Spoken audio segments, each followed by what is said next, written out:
Okay. Well. I understand that there's this thing called an election going on, Coach. But of course, me and you, we're going to have a little fun tonight. Eh, Not too much Call it about that. digging in the crates. Digging in the crates, big time. I mean, like, who wants to think about an electoral vote? I don't right now. I need to have some fun. I don't know about you, but I need to have some fun. Right. I mean, because when we get finished tonight, you got to deal with them for the next 48 months. So, hey, why not have one night of fun? I know. And it's the first Tuesday of November. We're kicking off November. Had a whole other show planned for tonight, but then something happened and we lost a legend and we figured 7 decades of music, it's time to celebrate. It's time to put it out there how much he is loved. But of course, we're going to go ahead and let y'all know you are watching Interludes Extra Presents Talk on Tuesdays. Let's get it shown. Let's get it going right now. Woo!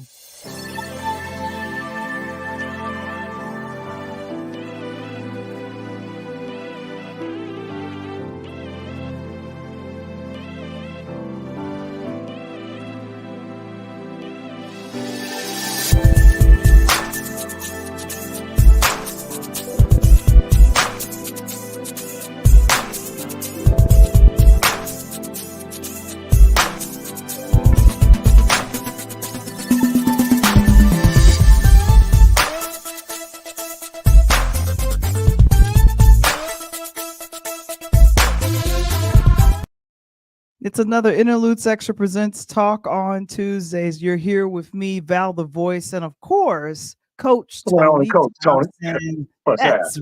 That's right. That's what's going on. And of course, we have our affiliate sponsor, KeySpot, Connect, Share, and Grow. I always rearrange the words. And of course, if you would like to get more information about KeySpot, I'll ask Mr. Springer to go ahead and place it in the chat. A DJ Saved My Life. It is the memoir about how going through the pandemic, being a DJ and starting this podcast literally saved my life. So, of course, old school song, it always comes up. Quincy might have produced it. We don't know. But anyway, a DJ Saved My Life, and it is available. You scan the QR code, and of course, there's merch. There's merch. We're so excited. There's t-shirts, there's mugs, there's things happening. Of course, we got the Pull Up podcast show. We got merch coming with that as well. So it's all going down, Of course, if you want to learn how to do podcasting, go to Interludes Extra Presents Find Your Voice on Patreon. Join our community via Patreon today at patreon.com/interludes. And of course, I wanted to look and see how things were going. Coach is here and there in Tennessee. 2024. I'm so sorry. Well, let's do this first. What you do over the weekend, bro? Man, Val, it's one thing to go vacation and have fun. There's another thing to go vacation and bump into not one, not two, not three, not four, but 6 to 8 of your classmates from 20 to 30 years ago. That is just ridiculous. That's all in the man up above. And I just loved it. My girl right there, Leslie Farr. I met her coming out of the airport in Southwest Terminal in Phoenix. My homeboy right there, Rich Austin, my boy. We used to do some crazy things. Both of them are actually Morgan Park high school graduates, back in Chicago. And then the rest of my classmates, Carlette and Tracy Jennings, my girl Cynthia Jennings, my boy Kelly, and then Big George, my man Carlette. So they were all out in Phoenix this weekend, Val, and hanging out with my main man in them, my boy Mike Drew with the CVS Chicago Vocational Crew. That's they right. kind of gave a little pre-Bears football party, and my boys Bob and D Spruce and Mike and all those guys. Appreciate everybody. It was just awesome. I'm happy to hear that. And you went to Arizona to see the Cardinals and Bears play. We talked about this last night on the Pull Up Podcast show, but unfortunately, in that first quarter, we found out that the Bears didn't make it. It's all good. The Bears didn't make it. Well, they played the first quarter, Val. We back up the game. They played the first half. They were in the game until they made, the second week, dumb mistakes, right? We know that the previous week, they didn't make a good catch. And so I was like, forget it. So I had to make sure that I was in the house. And I'm about to get that photo right there, Val, and put it on some of my merch right there. That's just that's a fly photo right there with your boy. I know. Somebody saw that photo and they said, "Man, you kind of looking like Coach Prime." I'm like, okay, I get you with that. I dig that. I know. And here's the thing, that's kind of that cool look that Coach had. He had all of his Bears stuff on, a sweatshirt in Arizona, so it was cool enough to wear a sweatshirt. You didn't get hot up in that sweatshirt? Plus I'm too cool to get hot. You know what I'm saying? Here we go. Here we go. Oh my goodness, you were cracking me up. Spring, I tell you, when you cool, like cooler than both sides of the sheet, Val. We stay cool. But the temperature, believe it or not, was absolutely good. It was typical Chicago spring weather. So it was warm enough to be a nice day, but still cool enough for a jacket, if you know what I'm saying. Mm-hmm. Got you. So that is what was happening with that. So now we'll talk about the elephant in the room really briefly. That's what's happening. Ooh. I'm not looking. I need to stay in a good headspace. I'm not looking. These kiwis are nervous out here. I'm not looking, but I wanted to make sure to let you guys know, both myself and Coach, we did vote. We did. Yep. We were responsible, and I did early voting on Friday here in the Chi. So I'm very proud. A month ago in Nashville. Exactly. So the polls opened up a month ago. I was out. Let me get that. So for right now, all we do is wait. But like I said, it is what it is. But like I said, what I've said on a couple of shows that I've done yesterday morning as well as today morning shows. What's most important is that you just go and vote. Please do it. A lot of polling places around the country are already closed, but they are still open, I think, on the West Coast and probably in that direction. So like I said, this is probably all we're going to say about voting and the election, because we're here to give you a break. That's what it is. We're here to have fun. We be politicking, but we ain't on them politics. You feel me? So that's what I got a chance to see over the weekend. If you're trying to figure out who that is BJ White, or known as Bishop White. That is whose husband? April's husband. Right, April's house. That's April. So I got a chance to see her. Now, April is a friend to the show, definitely helps us out. And of course, she's also been a guest on the show. Superstar, stunt woman, Hollywood, all that wonderful stuff. But she is so down to earth, first lady. So I got a chance to go, and there we are. That's her college friend from back in the 80s. Her name is Cheryl. Okay. And so I was like, and we almost, I think all of us had like a black and white or a black and what do you call this, purple situation happening. Yeah. Did everybody send out a memo or something? No one sent out a memo. Absolutely nobody sent out a memo. I knew you was gonna have a little black and purple because that's the Interludes Talk on Tuesday. So you had to get your vibe on with the same color as the show. I knew that.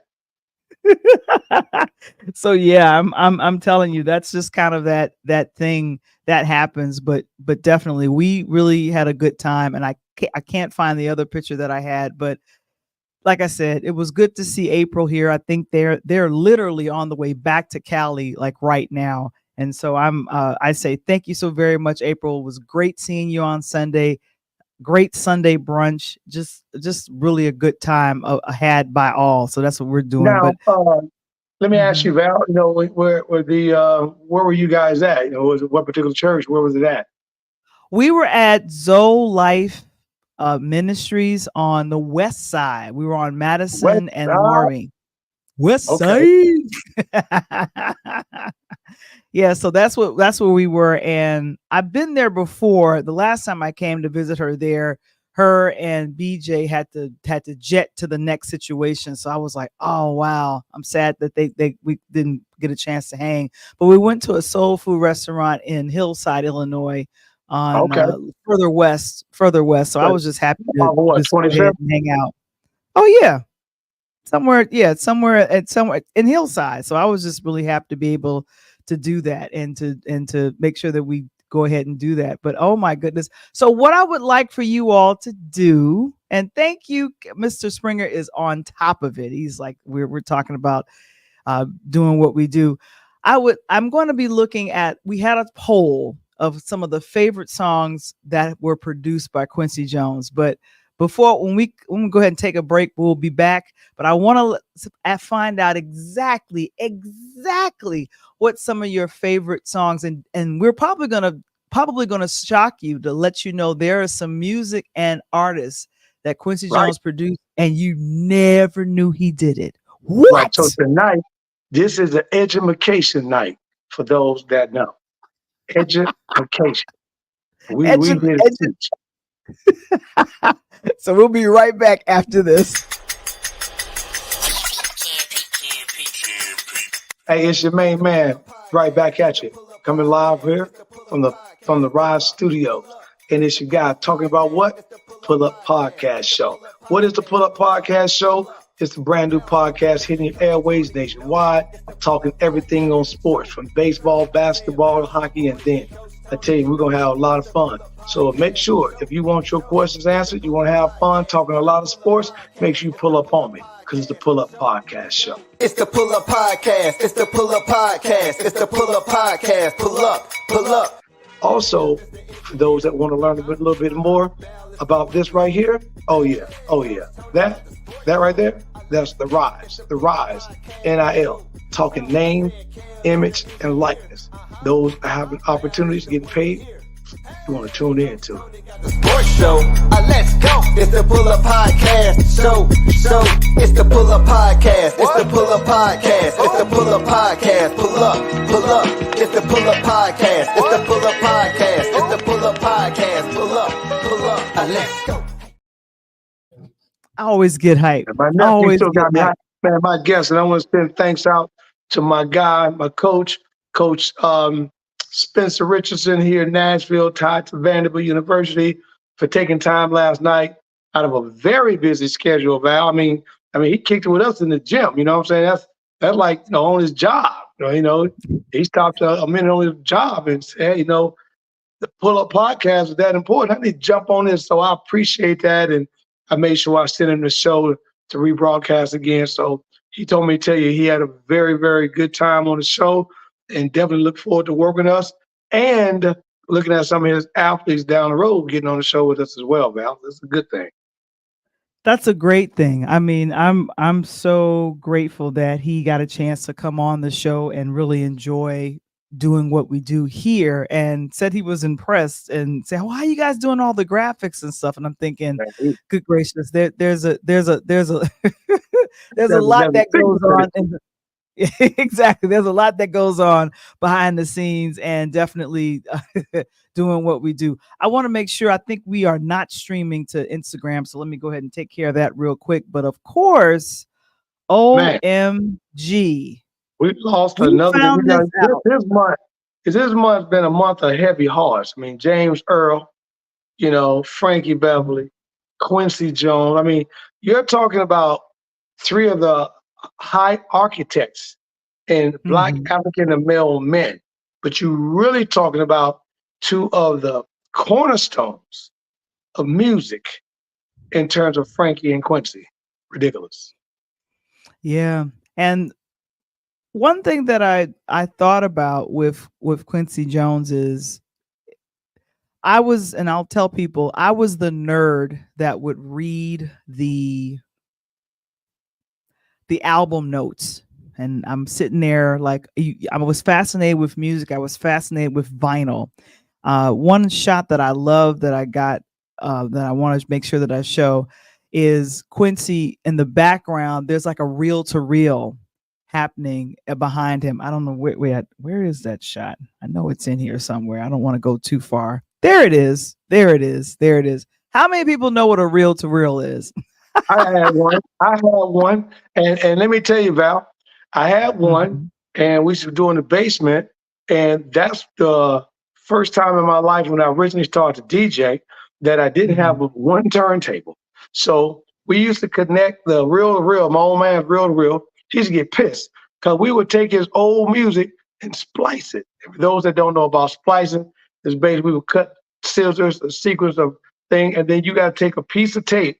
I mean, a thin piece of tape, and put it on both sides and carefully put it back together so that when it got to that piece, that it would be skinny enough that the reel wouldn't get stuck in the machine because it went around. But we used to love that. I had a pitch control on it, the whole 9 yards. So I used that as my second turntable until I actually got another turntable. So man, that is to see Quincy Jones in the studio with that real equipment, man, that just bring you back right there. I know.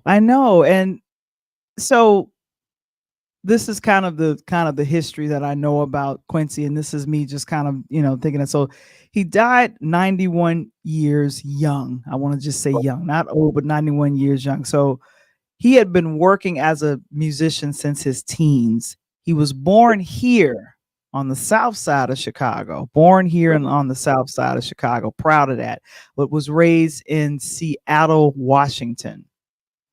So a lot of Seattle and both Chicago have had wonderful write-ups about him and his life and what he contributed to music. But like a lot of producers, in my mind, I think about Jimmy Jam, Terry Lewis. I think about Teddy Riley. I think about Ashford and Simpson.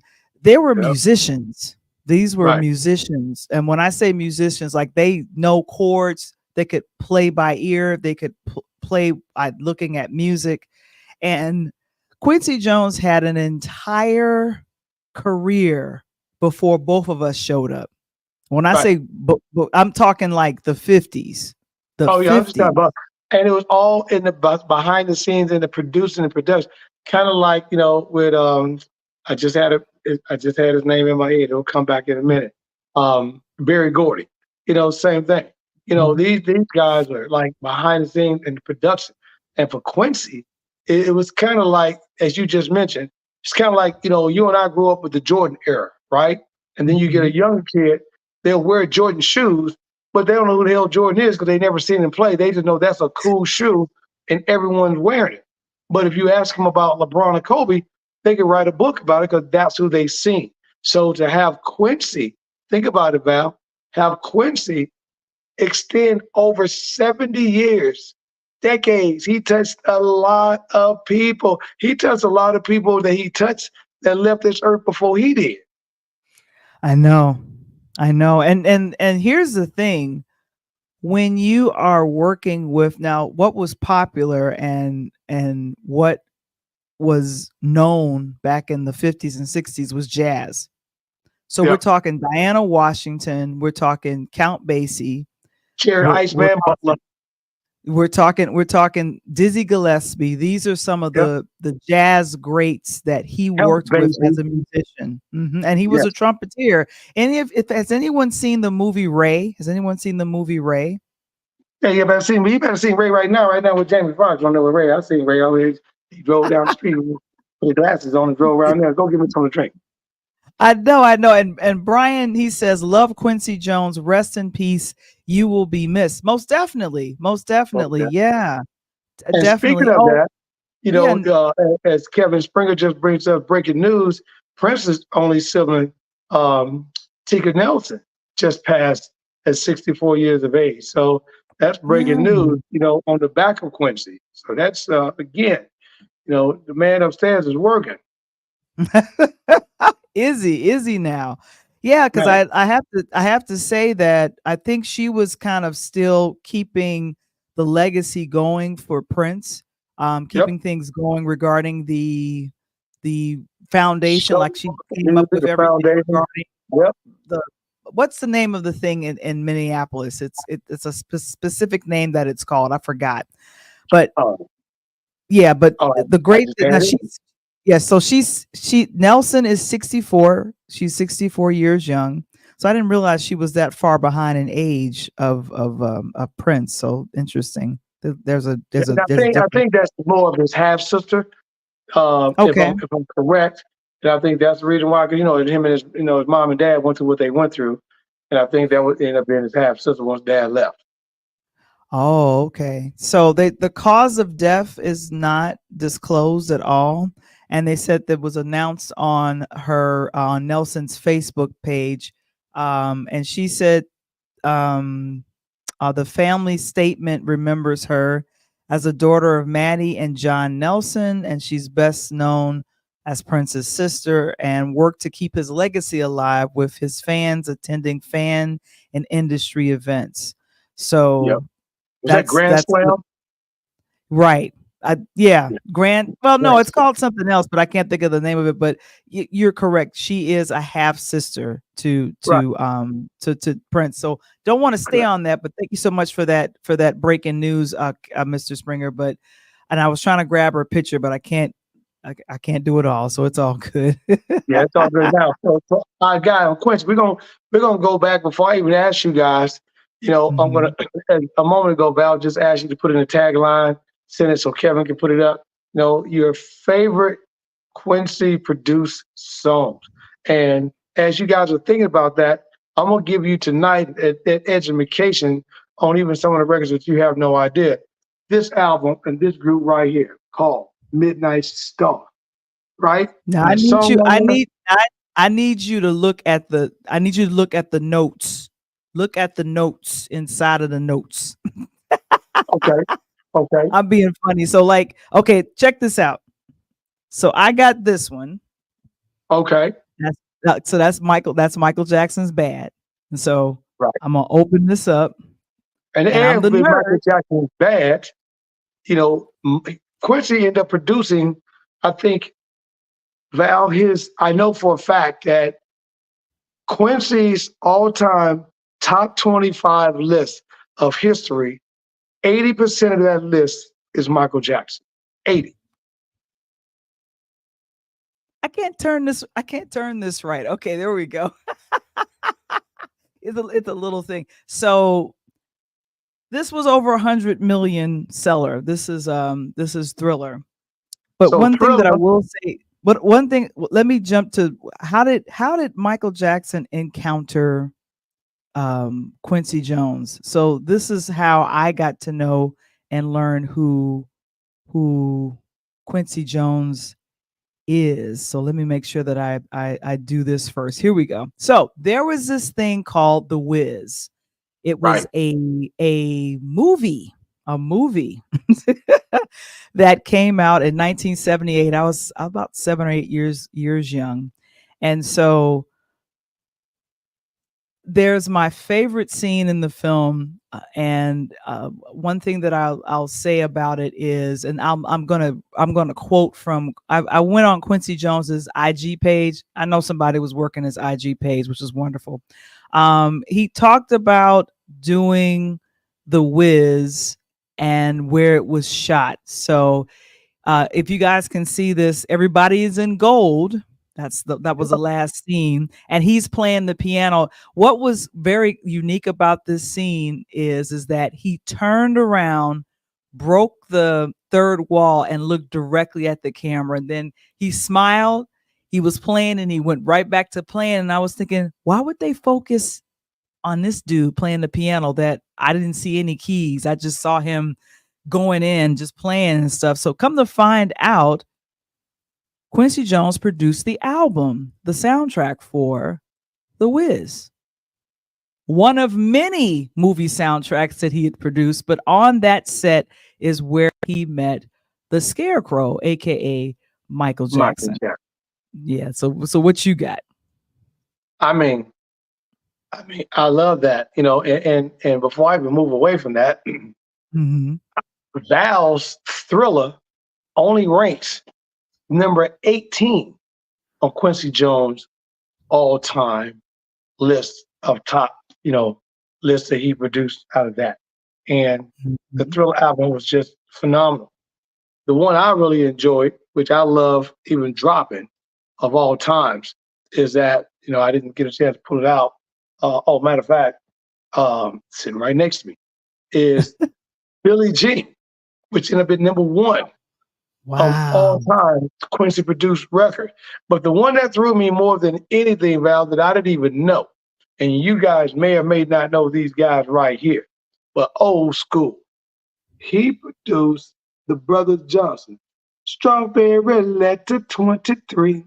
Oh my Mhm. goodness. If you ain't up on that Yeah. old disco, you better get it. And then after he did that, he came back and produced this old Brother Johnson album with the 76, 1976. I'll be good. I'll be good to you. So, I know that you guys know about Jackson and all that. We wanted to let you know how broad Quincy was. And for those old school guys that were into, you know, um, Farm Aid and stuff like that, 'cause they don't do it anymore. Quincy was the one that was behind We Are the World in 1985. So I'm gonna go ahead and I'm gonna stop you right there because you're running you're going real fast right now. You like pulling the put the pedal on the metal. The gentleman in the shot right here, his name is Rod Temperton. So Rod Temperton was a songwriter and musician that he worked with on the Heat Wave album. I got Now, that one too. A lot of people don't know that one. So, in regards to working with Rod Templeton, this was a post that Quincy Jones did on IG. He said, I never forget when Rod Templeton came out from the UK because he's not from America. He was from overseas to visit me 6 months before we did Off the Wall. He wanted me to manage his band Heatwave, who had a hit single, Boogie Nights, in 1976. Mhm. I heard their music and fell in love with it, but I told him I didn't want to be a manager. But Rod and I really connected. He knew his stuff, had an excellent compositional instinct, and wrote incredible music. It was as if we had immediately become brothers. So I called him 3 or 4 months later to write a couple of songs for Michael, a few songs for Rufus and Shaka Khan, who I was producing That at the too. time. That's right. Thinking we probably just pick one of the songs Rod submitted for Smelly. That was a nickname that he had for Michael Jackson. He sent us Off the Wall, Rock with You, and Burn This Disco Out. So the gentleman you see in the picture right there, Rod Temperton, wrote Off the Wall, Rock with You, and Burn This Disco Out. And well, as you all know, we ended up with using all three. Then he wrote Master Jam, Live in Me for Rufus and Shaka Khan. And we kept working together ever since, all the way up until his untimely passing. And so I think Rod Temperton passed away, I believe, in 2017. Most famously known, Rod Temperton wrote the title track to, where's my album? Here we go. Rod Temperton wrote the title track to this one right here, Thriller. And He's the just one that think, came up with. He's the one that came up with Vincent Price doing the ha ha ha ha. Darkness falls okay. across the land. And just think, this was the brother that came with Dance with the Boogie, Get Down, cause the boogie nights will always, don't you keep on dancing, to keep on dancing. So that cut, 1976, he put that Mm-hmm. together during the Olympic times. And if you remember in 76, what was important within 76? The Olympics. Correct. That was the Olympics when Russia and the United States hockey teams was supposed to have been a cheated situation, and the brothers gave the fist on the 76 Olympic podium. So at 76 Olympic and Boogie Nights was one of the songs that they used during that time. So it's amazing that Quincy would connect with this brother and then come back to write for one of the most prolific artists that we've ever known in a lifetime. Exactly.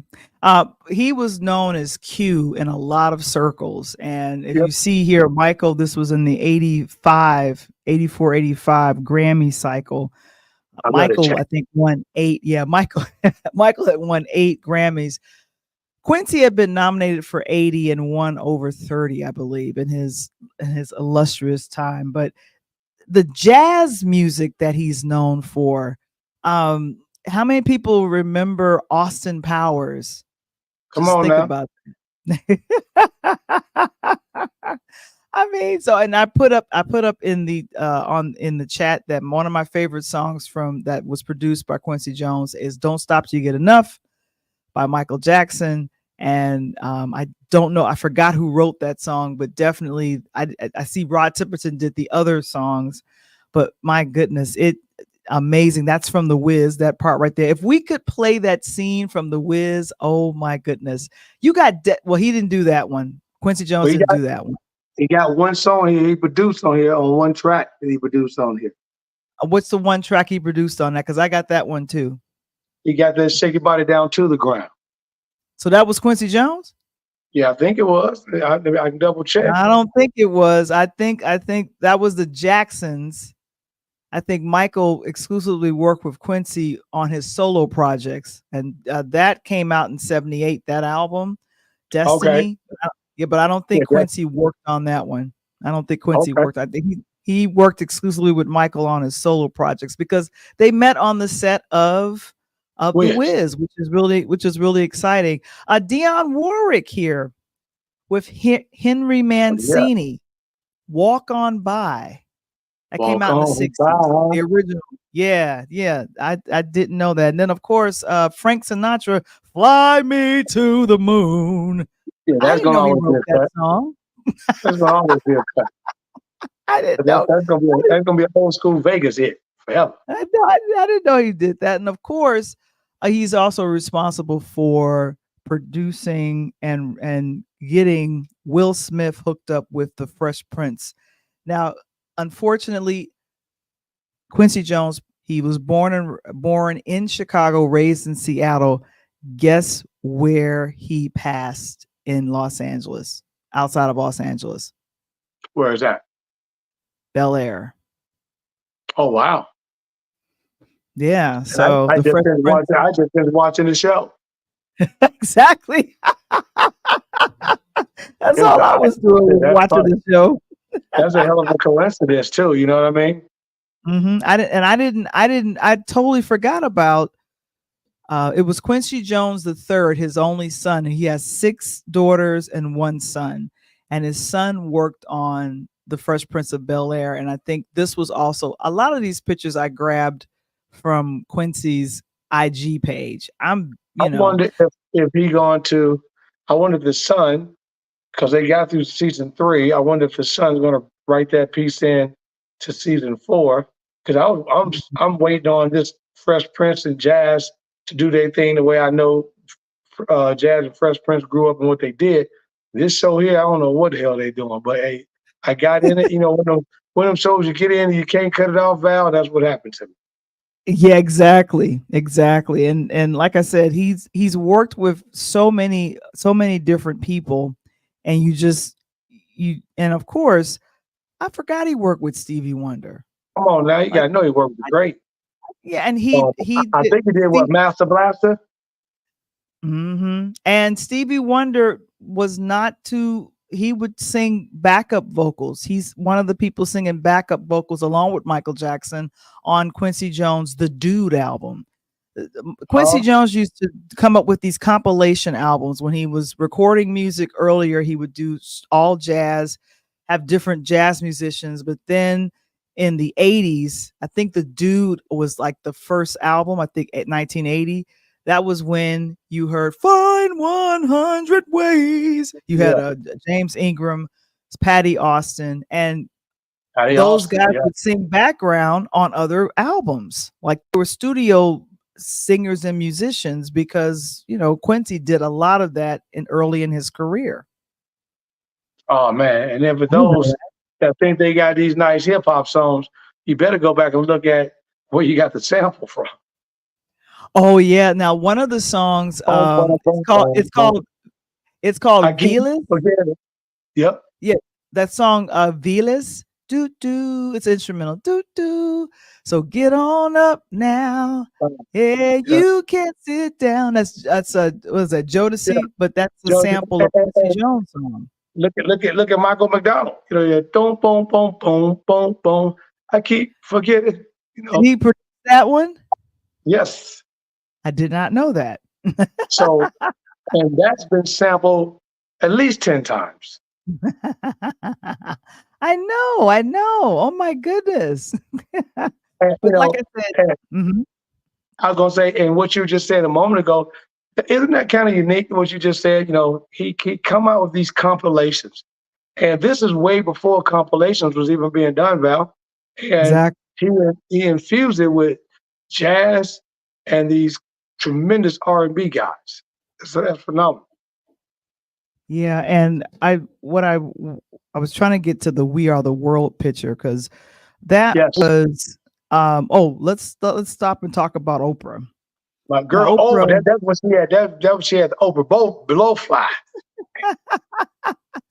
so Oprah Winfrey was just getting started in the talk show host lane, and he Coming out was of in Nashville. town. He attended one of her shows here that was taped here in Chicago, and he was in a process of casting for The Color Purple, and he saw her and said he wanted her to audition with Steven Spielberg for the title for the role that she got. And Wow. she said that this kicked off I want to call it a years long friendship. Wow. Um, Oprah says, oh, and this is a statement from her. Jones and Oprah's careers intersected through something different. 1985's The Color Purple. He discovered Oprah when she was hosting AM Chicago. That wasn't even national. That was just strictly here in Right. Chicago. And it was Oprah's role as Sophia in The Color Purple that launched her to new heights. After working on the film together, Oprah and Jones developed a friendship that spanned decades. They even produced the 2023 musical version of The Color Purple together. So this is a friendship that started like he would recognize talent, bring it out, and for him to recognize an acting talent in her hosting a talk show in Chicago that Oprah Winfrey show had not gone national at that point. She was Right. still local here. She was still local here in Chicago. But I feel And like mm-hmm, I was and for those that don't know, she's a Tennessee State HBCU grad. you know. Man. Yeah, so So I she didn't came I out of didn't small know little that. Nashville at that time. So that think about it. Think about you are a small reporter, Val, on the way up the ladder, and right as you take and make it to the first ledge, right? You make it to the first ledge of your career, you meet someone like Quincy Jones. I know. I know. And she said that being in The Color Purple in 85 changed her life. And I Sure. know, if I remember correctly, the Oprah Winfrey show went national, I think, a year later after she did the movie, because she had been after that movie blew her up. Like people knew Yeah. who she was after that movie came out, because she was regionally known with AM Chicago here in Chicago and in this region only. But yeah. So as they say, Wow. if you do something big, if you really gonna take it to the next level, you do it when you're hot. And she Exactly, was hot. exactly. Um, another post that I saw from Quincy Jones, because I don't know, I guess he would tell them to write it and then somebody else would type it in, because I can't imagine him doing all of this. He mentioned that he was nominated for his first Grammy back in 1960. Jeez. 1960. He says back Wow. when the Recording Academy had only been around for 3 years. Wow. 3 years. And he's already been one of the black men trying to get up there and get him some medals. Now, 80 nominations later, he's honored to be a part of the hashtag Black Music Collective to help further the Academy's mission to achieve equitable representation across its membership and the music industry at large. It's time to listen and take action. So let's keep on keeping on till we get it right. So, Yeah. one of the things that I want to make sure that I mention is how many color barriers that Quincy Jones broke in the late Uh, 50s and early 60s 6 foot. in it- six foul. It was like being at the Olympic. He got to jump over 6 feet, about six. He probably jumped off 7.5. The way they was. And before you answer that, Val, I just want to say, welcome on aboard, Ashley. Thank you for your kind words. And say Quincy Jones and Tika Nelson will be missed. And my girl, Dejanelle, appreciate your kind words. You know, she said, hey, as I mentioned earlier, the man upstairs is working. When your time is up, it's up. But, you know, We Are the World is one of the best. That Val, pull some information on that. That is one of, in terms of a compilation, I don't think that there has been a better compilation of singers, career singers, Val, that had the type of careers like they had everyone in We Are the World.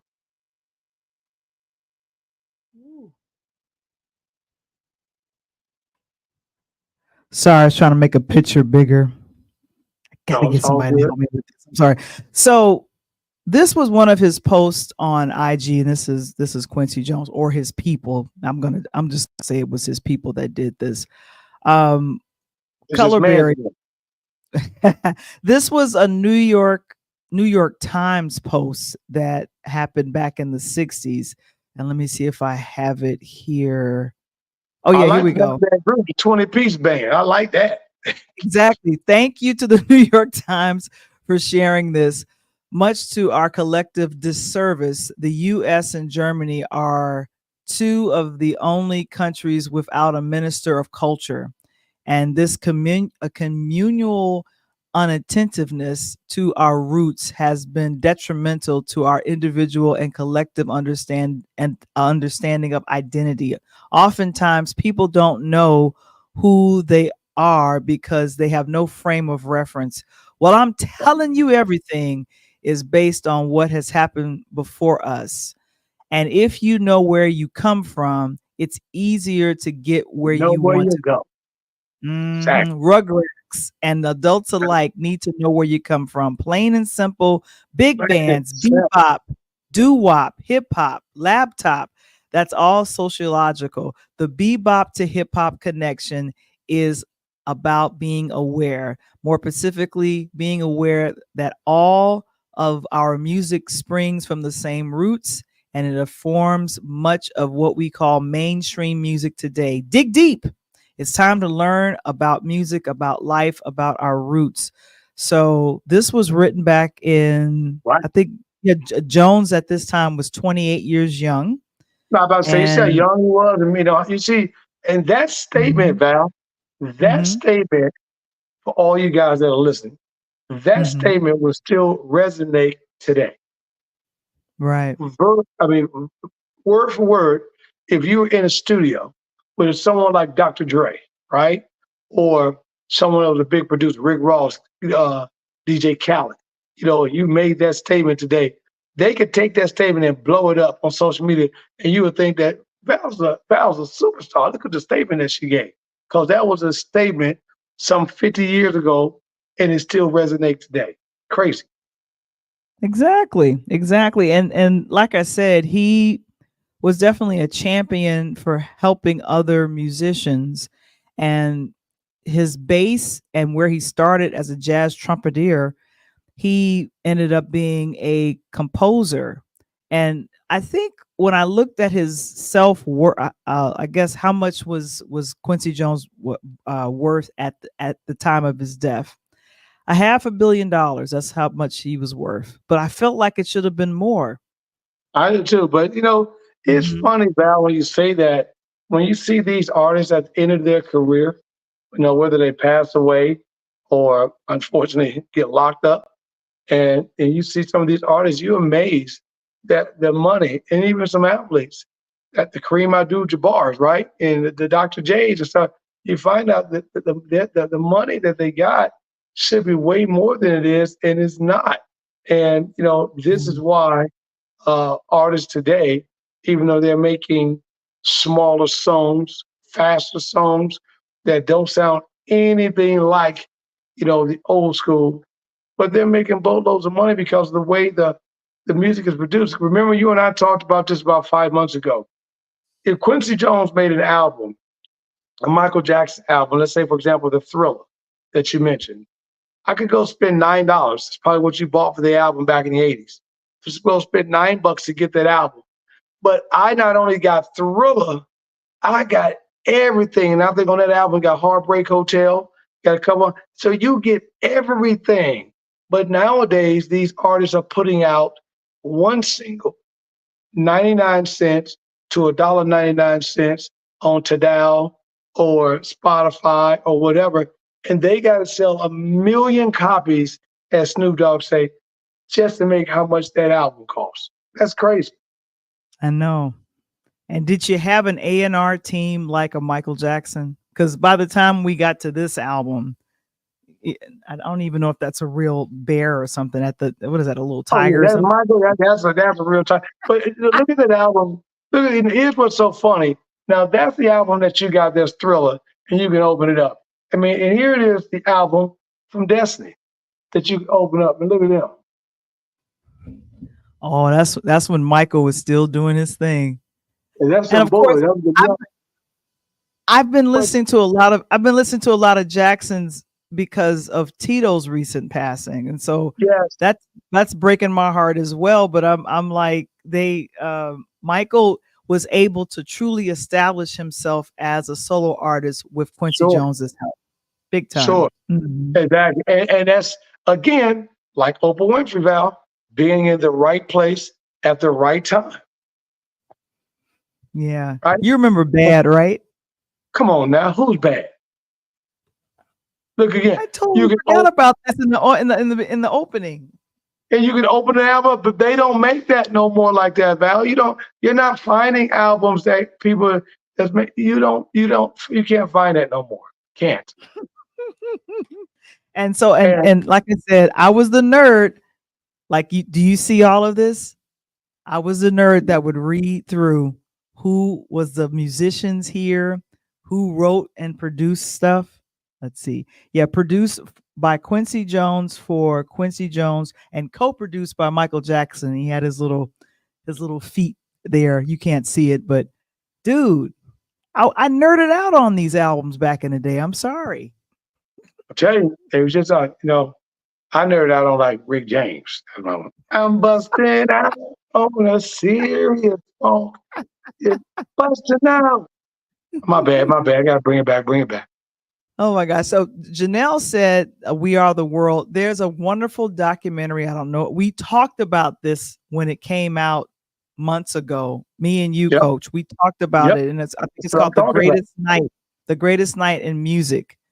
And we talked about how they had Sheila E. come to this, and she spoke about they just wanted to get to Prince.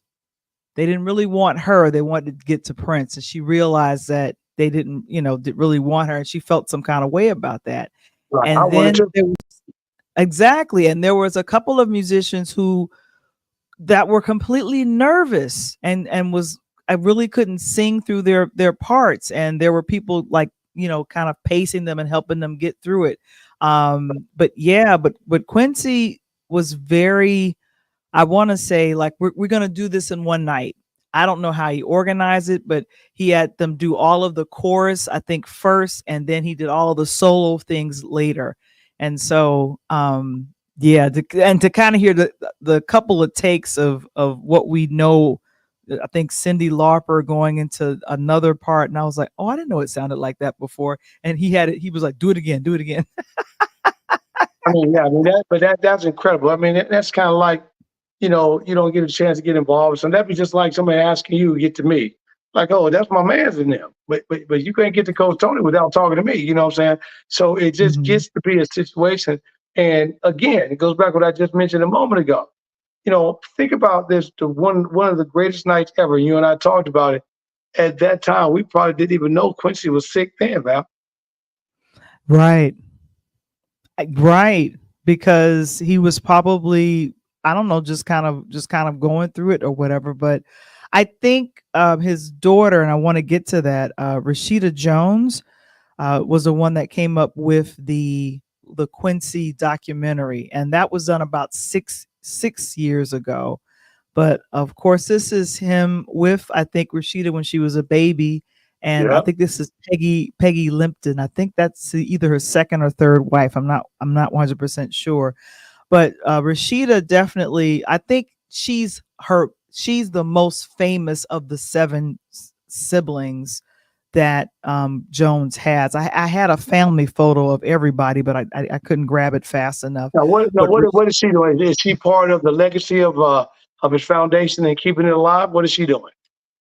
well, I think because she worked on the documentary, that's kind of what is happening regarding keeping the legacy alive, is that she wanted to make sure that there was something to document his life. All And right. when she did the Quincy documentary just for Netflix, you're able to kind of see the full layout of his entire life. And Lorenz Tate Ooh, portrayed Quincy Jones in the yes. Ray film with Jamie Foxx. A lot of people I don't know that I too, but forgot yeah. about that. Totally forgot Hmm. about that. Hmm. And, And and, yes, and that's the here's name a of it. question I'm Thanks, going to ask Kevin. you. Hmm. Here's a question I'm going to ask you. With the Spike Lees of the world, the Tyler Perrys of the world, right? Hughes brothers. With who is the other brother? I just think about the black. Do you think that they being those big heavy hitters will produce? And even Denzel's got his hand in doing some producing, or Oprah, because Oprah's got the Oprah one, and she's done some. Do you think that they would come back and do a movie on Quincy? Because they did one on Bob Marley, and that ended up being a great movie. Matter of fact, after I saw that Bob Marley movie, I started listening to even more of his music to get a Me better too. understanding. It was incredible. So, do you think that they would do something like that for Quincy and be able to put it in a movie format that really I, tells his life? And if so, I who do you think that will play him? That's a very good question. I think, let's see. I feel like someone younger, and I'm thinking like who would play him like right now. It would to me would have to be someone that would have to know how to play the trumpet or look like they know how to play the trumpet. Like they would have to play, and then be able to play him from a range of age, 17, 18, or 16, Well, you all got to the way probably up have four until, people. You'll probably have to have four people. And I'm thinking Lorenz two Tate. people, probably Well, two even people. yeah, two or Yeah. three at the most. But yeah, I would say Hmm. two people. Lorenz Tate would have to be that guy that will probably play him for me in his middle age, because he's already played that role before. And I would probably Hmm. have him play that again, that 25, 30, or that 30 to 45 range. As a young guy coming up, I would possibly even use maybe even the kid that played in the Power, that Tariq kid, or someone similar to that who's got the name and people are going to want to see.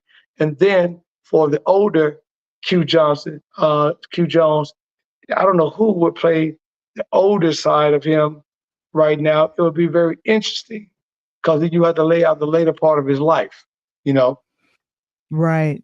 So I am the literally the jury is out on exactly who would be the person that would portray him.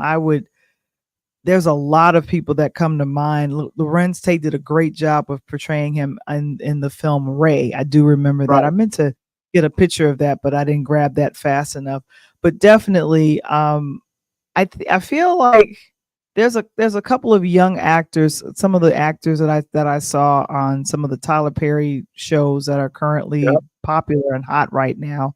And then I would love to see someone play him as a young person. But yep, the one thing that I will say with Quincy is that he Now this is the thing I wanted to mention. This was his uh, post on his 91st birthday.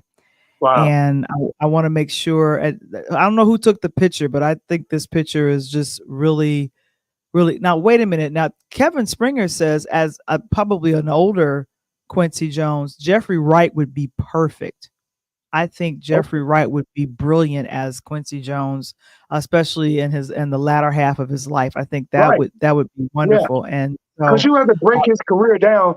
I don't think, Val, that you could get say, for example, a Lorenz Tape type person to play that young and middle, because you would have to, as what you just said, you would have to gather that young Quincy from Chicago and that young Quincy that went to Seattle, and then the mhm, life and what happened, because we're talking about 50s, 40s and 50s and 60s, when, at that point, life wasn't so great for us. We right. were still throwing them haymakers, and for him to break Mhm, out and allow music, right? That music mhm. note, the jazz note, take him to another world and then be able to accelerate that.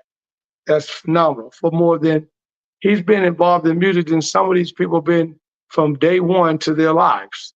And then the people that he touched along the way. So you have to have someone like Jeffrey Wright. I like the Jeffrey Wright, but the question is, will they put this together? Yeah, I think they will.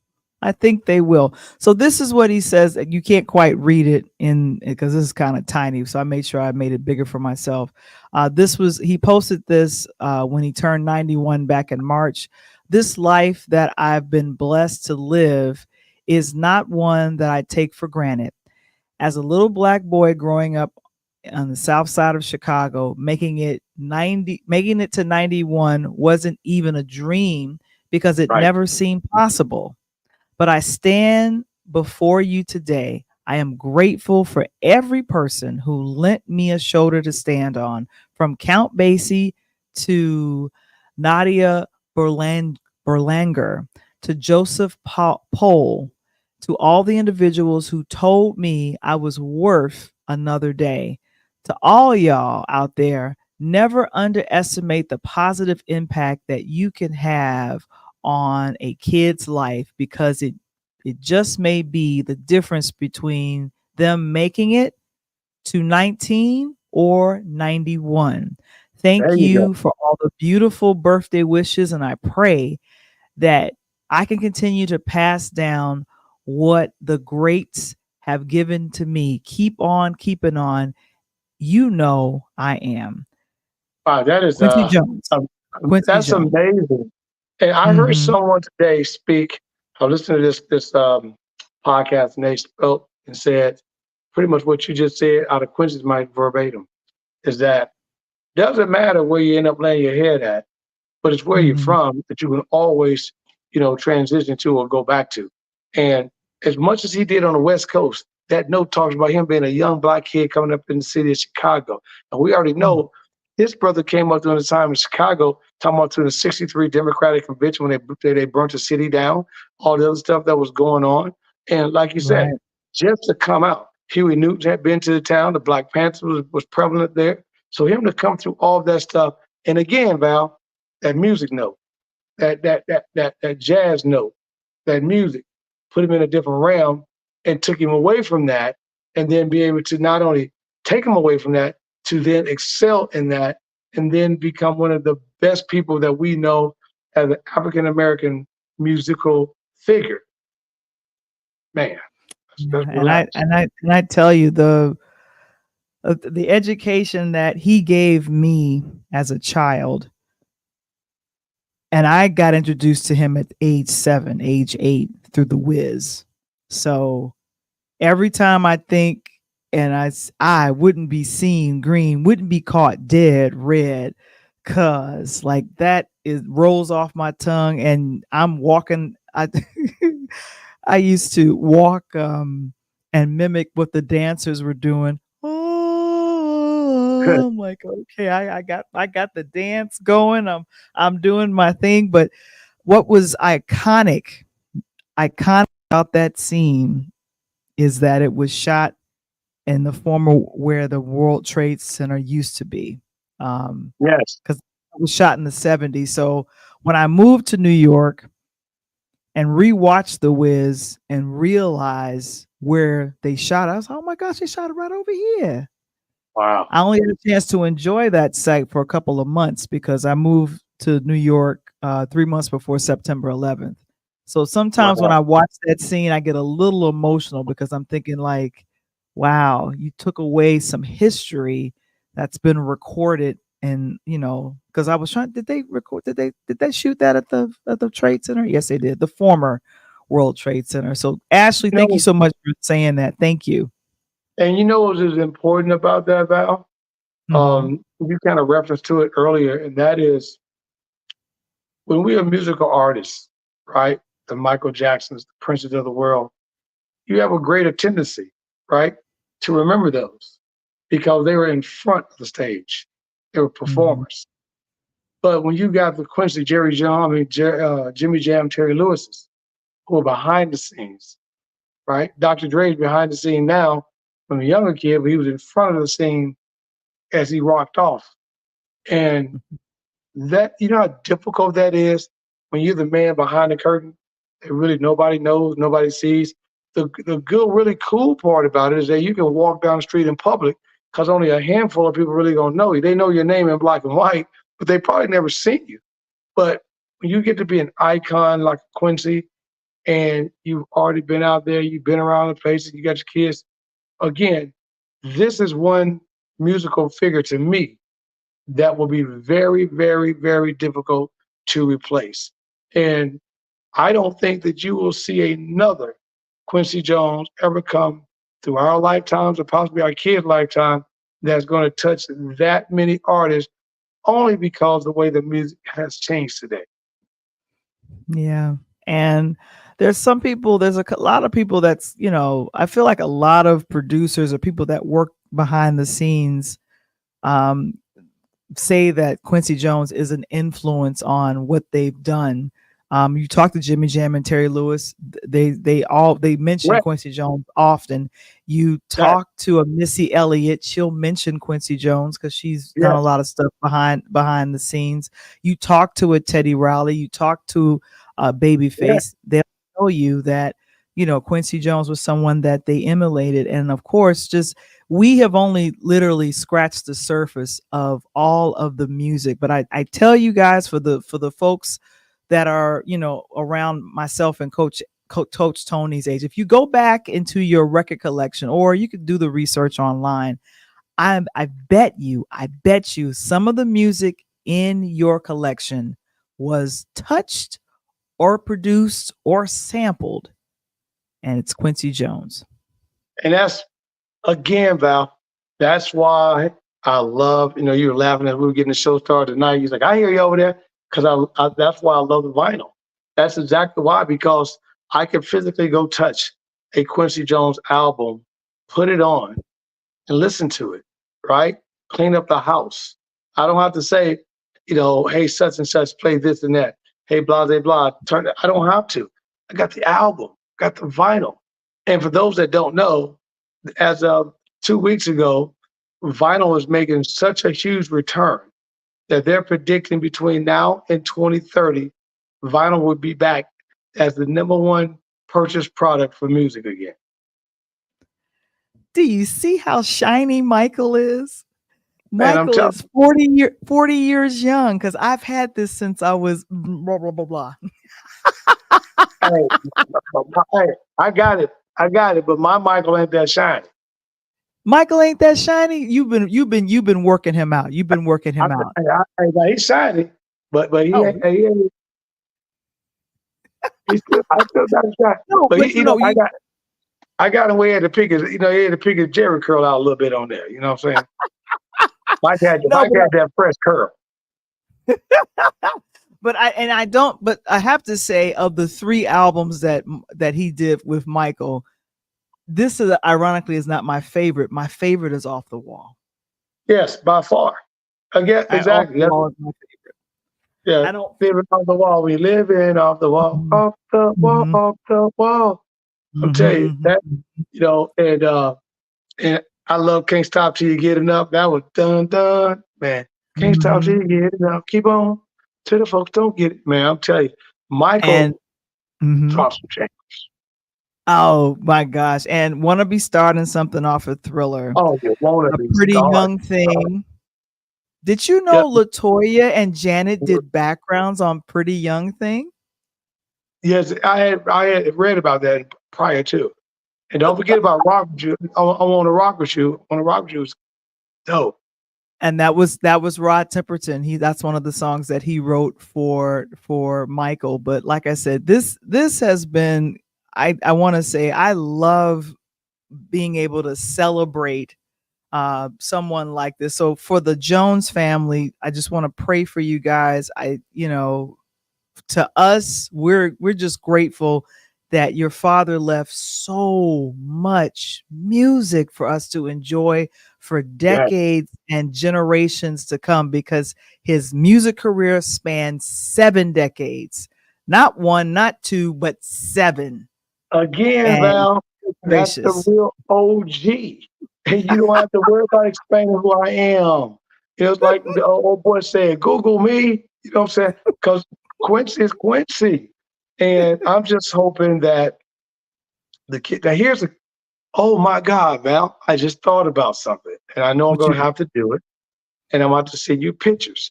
So, we're the only ones that got the African American Museum here in Nashville. And I happen to know the director of the museum.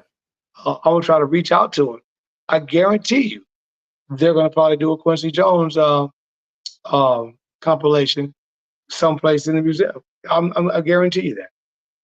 Yeah. So I'm I'm I'm gonna al- keep my I'm eyes out almost whenever they do it. I'm gonna go. but you know what? They're in the African American Museum in Washington D.C. There is a section, not necessarily on Quincy Jones, but on jazz, and he's in that section. That I remember seeing. Like, he's listed with alongside of Count Basie, Dizzy Gillespie, Duke Ellington. Like, Yeah. he's respected in that. Herbie Hancock. Oh yeah, Like, I got these the are the Herbie these album too. Rocket. exactly. And he's got the same thing here. But I'm saying that Mhm, the one in Nashville is so unique. And I think mhm, again, they're gonna make a banner. They're gonna probably have a room. Like a perfect example, I told you this summer when we went down, um, when I had the family reunion, they were doing the Prince exhibit. And you walked in, they had everything in mhm. purple. And the moment you walked into the bigger portion of the room, they had Prince's entire legacy from uptown all the way through. And it was amazing. So, for Quincy, doing the things he did. I mean, think about what you just mentioned tonight, Val. Not only did the music, he had instrumental in movies, instrumental in sitcoms, right? So Oh it was, yeah, the sitcom yeah. that he did with Sanford and Son. A lot of people don't know Dun, that he dun, did dun, Sanford and Son. dun, dun, dun, dun, dun, dun, dun, dun, dun, dun, dun. Yeah, that was it. Hey, you big dummy. So, hey, that was it. It's real.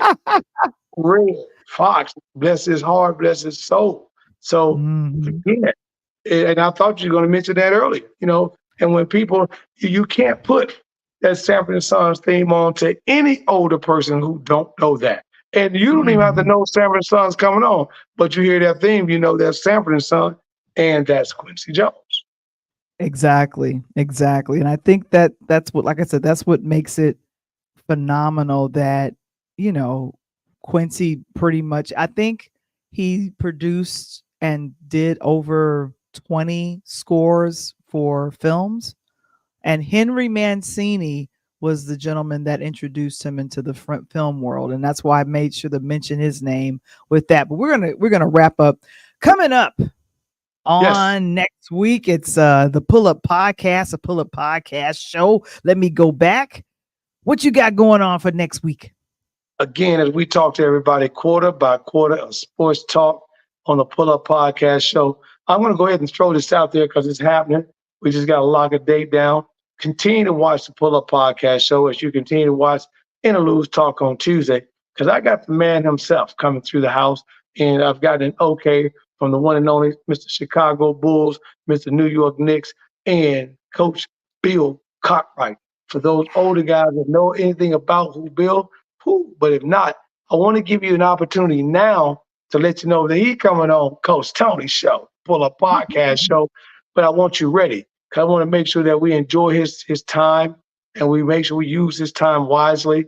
And make sure you that night you tune into the show, you ask some questions. We're going to talk about, if he allows me to, The Last Dance done with Michael Jordan, and then more importantly, playing with Jordan as opposed to playing with his coach, which was Phil Jackson with the New York Knicks. So I'm looking forward to that, Val. So again, keep your head to the sky and your eyes on the prize because it's a Pull Up Podcast Show.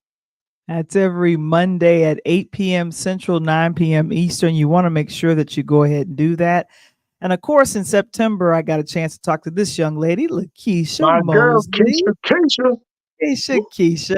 Oh my gosh. So of course, the audio podcast is now available. And of course, it's called Empowered and Focused, the LaKeisha Mosley's Guide to Breaking Free from Toxic Patterns. You guys want to go ahead and check it out, of course. And you guys can scan. You did a beautiful job, Val. I'm sorry? You did a beautiful job. I forgot to tell you that. For those that don't know, Val was excellent. What'd I do? For when? On the link that you sent me that you had me listen to with the podcast that you and Keisha did. Oh, okay. I didn't know. Thank you. I didn't know what you were saying, but huh? All right. Hey, I'm trying to pump you up. I'm trying to be the Quincy Jones over here. Come on now. I'm like, oh, that's what you said. Okay. Yeah. I'm giving you Arthur Fonzarelli. Hey. So so we work together on a morning show at least 3 or 4 times a week. And of course, it was good to have her on. She had a summit called Breaking Free, and the summit had passed already, but she currently now has Confused to Focus, a journey to clarity and empowerment. All of these things are available on her website, IamLaKeisha.com. But of course, if you guys want to check out that audio podcast, it just got released because what happens is we recorded it live and then I have to go back and edit it and make some changes and then throw it in there, mix it into the soup and make it good. So that's how that works. You scratch it in. You a DJ. We ain't got no soup. You got to scratch it in. Skip it. Yeah, get it up in there. Oh my gosh. And of course, the Pull Up Podcast Show is going to be back on next week. So we're excited about that. And of course, a DJ saved my life. We gotta start playing that track for you. I still want last night a DJ. And we don't do no but the instrumental. I think that's dope to the book, man. Well, I'm gonna be working on getting the licensing rights for the song so we can play it. And it won't be an issue, so that'll be fine. But go ahead and get your copy on Pure. Get their license. PureLighthouseMedia.net, or scan the QR code to get the ebook or your T-shirt or sweatshirt or mug with that beautiful, beautiful cover of the book done by Delano Johnson. So I'm just excited about it. I'm excited. And of course, lastly, we have the Patreon. All the fun stuff that we do, we capture some of the fun stuff that we do on this platform and other things behind the scenes. That's patreon.com. Go ahead and join us there. Find your voice here. Thank you so much for that, Mr. Springer. And now I think what am I going to do? I don't want to turn on the television just yet. I need to watch some more comedy or something. I don't want to watch the news right now. I'm going to the park, instead of jumping in the low end where you stick your feet in. I'm going on the high dive and I'm just going to jump in. And, we back in the day, we went to the pool. They're like, come on, Val, you want to do, just jump in. So you just we're going to the deep end. For y'all, those that want to know, come on.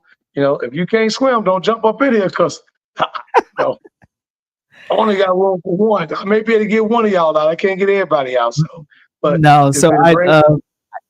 I will be avoiding the news for about 2 hours or so. I don't know if I want to turn it on, so I might just not turn it on until tomorrow, and I could just wake up to some news. But that's all I want to do. I want to stay in a happy place. So but this gonna be the longest damn election you ever went through anyway. Because it ain't over today, girl. This election won't be over till like Christmas Eve. You know what I'm saying? Please Do not say that. We are going to find out.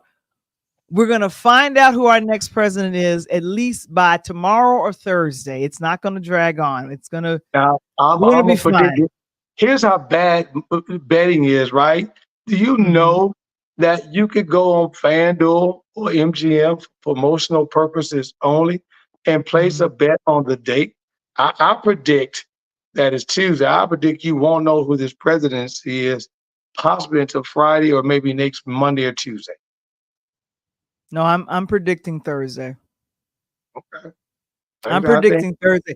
And then when that happens, I got to pray again for other things so other things don't happen. So Oh, yeah, because it don't matter what the outcome is. Your man's in them, so he going to win anyway.